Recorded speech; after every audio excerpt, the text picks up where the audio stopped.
When I was a small child, my father, Austin Bacon, really he was only called Ott.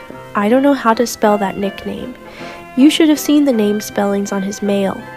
He sometimes told us about the American Indian population that lived around Easton, Wisconsin when he was a young child.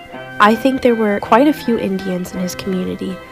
I don't remember my father ever saying anything about relations being hostile between the settlers and the Indians, but because of their so different backgrounds and human nature being what it is, that is, always being fearful of what it doesn't understand.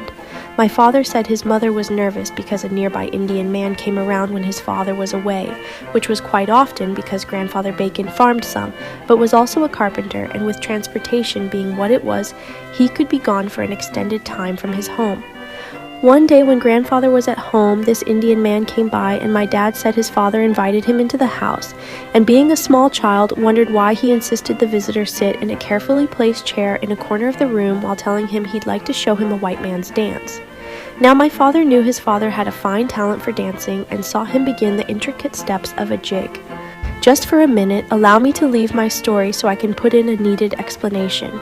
Seems now we tend to believe that the old-time dancing consisted of stomping and jumping, even what I saw years later on the dance floor. Yes, all the kids went to and were taught these dances, and the dances of this era were filled with grace and art.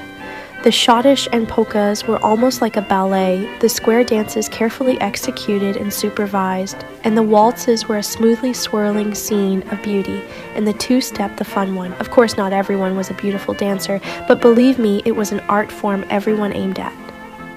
Back to the story. So Dad expected his father to demonstrate the intricate steps and the smooth execution of a true jig performer who would do these steps with the feet only rising a few inches from the floor. So when my dad saw his father leaping higher and higher, slapping his feet down with increasing vigor, he surely was surprised, to say the least. Dad was not aware there was a piece of loosening sand plaster above the Indian man, but there was, and Grandfather knew it, and with the furious stomping pace of the jigging, down it came. The poor man knew little about the white man's house structuring, and thinking there was something demonic after him, the Indian departed in tremendous haste, and came around no more to make Grandma feel afraid. The white settlers felt the American Indian was superstitious, perhaps because of his different religion. Just think about how the red man must have viewed these intruding white people now among them with their religious and cultural practices.